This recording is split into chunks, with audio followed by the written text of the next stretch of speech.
Something terrible is happening right now in the Florida housing market.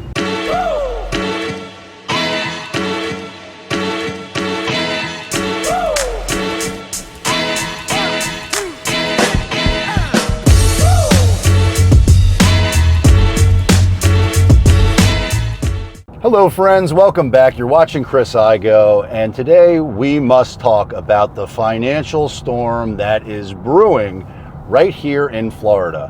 Whether you're in Delray Beach, Boynton Beach, Boca Raton, Coral Springs, Wellington, look at those clouds. There's a hurricane coming and everybody knows it. So be prepared because we may go underwater. Whether you're in Fort Lauderdale, whether you're in Miami, whether you're in Cape Coral, or Destin, or Orlando, or Daytona, or Tallahassee, or Naples, we are all subject to massive changes that are happening right now in front of our face. And today I'm going to tell you the truth, not necessarily what you want to hear, because there are major things happening that most agents seem to be getting dead wrong. And while I'm certainly not an analyst, and I never claim to be, I do know how to read and I do have common sense. So today we're going to do a deep dive and I'm going to share with proof some of the changes that are happening right now in Florida's housing market. Mortgage rates hit the lowest point in months post-Fed meeting after the Fed signaled a potential rate cut this fall. Mortgage rates are moving lower again. And mortgage rates are dynamic. They go up and down. But it's very interesting that the Fed didn't do anything yet. Meanwhile, in the economy, job growth totals 114,000 in July, which is much less than expected, as unemployment rates skyrocket to 4.3%. Well, mortgage interest rates going lower would potentially make it a lot more affordable for buyers to buy homes. There are a lot of folks that are sitting on the sidelines waiting for mortgage rates to dip into an affordability zone so they can max out South Florida living to the fullest. And most agents will tell you, if that happens, that prices will skyrocket. And they might be right. But if unemployment is skyrocketing and credit card debt is staggering for most households, and most people can't afford to put groceries on their kitchen table to feed their families, it doesn't matter if mortgage interest rates are slashed dramatically. These folks are buried in debt. So the idea that there's going to be a bonanza on home buying because mortgage interest rates dip a little bit, I think is a little bit misguided. But time will tell, yet to be determined. I don't know, but I do know there are buyers right now that are getting faced with the reality that their home is not worth what they thought it was. And I'll give you a case in point. I've been working with some clients who are relocating down from New York to Florida, and they want what they want. They want an exclusive, premier golf club community. And if you've done any shopping online in South Florida, specifically Boca Raton, you will likely find some homes that look too good to be true. They are updated, they are immaculate, they are unbelievable values, or at least they appear to be because they're underpriced versus most homes by several $100,000. But truthfully, anything that looks too good to be true probably is, because those homes almost 99.9% of the time are in a mandatory golf club community, which comes with mandatory membership fees and equity buy-ins. So anytime you find a home that looks to be significantly underpriced in Boca Raton, you're almost certainly looking at a mandatory membership golf club community. But for these particular buyers, that's exactly what they want. And we scored them their dream home, dream lifestyle. They will max out South Florida living to the fullest. However, the deal looked too good to be true. And yes, it is underpriced relative to what a home in a community that doesn't have mandatory membership fees would be. It still looked like an incredible steal. And we negotiated a ridiculous deal for them. based on homes that sold on the same street for the exact same model within the last few months, they should be walking into several $100,000 minimum of instant equity. However, when we got the property appraised, the bank has changed its lending standards. They have tightened the appraisal process dramatically. And I'm not an appraiser, I don't claim to be, but I do know how to comp a home, and I thought for certain they'd be walking into a minimum of $150,000 of equity. And yet, they only walked into $40,000, which tells me that the appraisers and the banks for whom they work for are tightening their standards. They don't want their bottom line challenged by committing to values that they think are suspect, that they think will be challenged.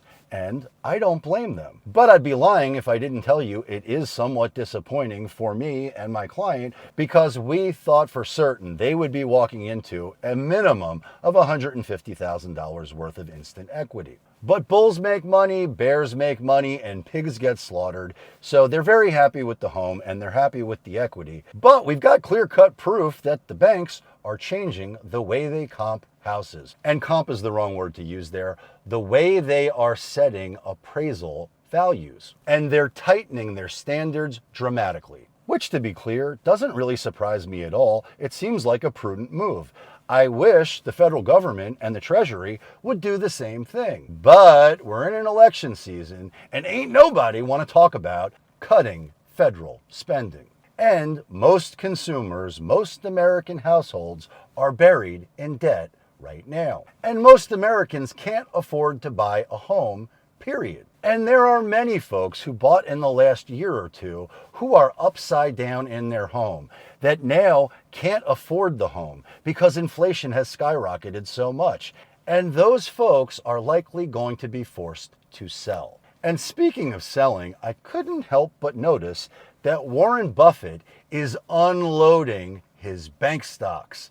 And having been a stockbroker for damn near 20 years, you've probably heard me say, if you've watched my content at all, you want to follow the smart money. You want to know what the big institutions are doing with their money, because smart money typically leads the way. They know that cash seeks its highest value, and they're always looking to get a rate of return on their money. But institutions are taking profits. Institutions are dumping their stocks. And we've seen the tech sector get walloped in the stock market over the last few days. And I suspect that's probably going to get a lot worse. And if you've been watching for a while, you've heard me say that the first catalyst for a housing market correction will be the stock market taking it on the chin. And the last few days of profit taking are nothing even remotely close to what I mean by taking it on the chin. They're simply taking profits. But Warren Buffett is a little bit of a different leading indicator.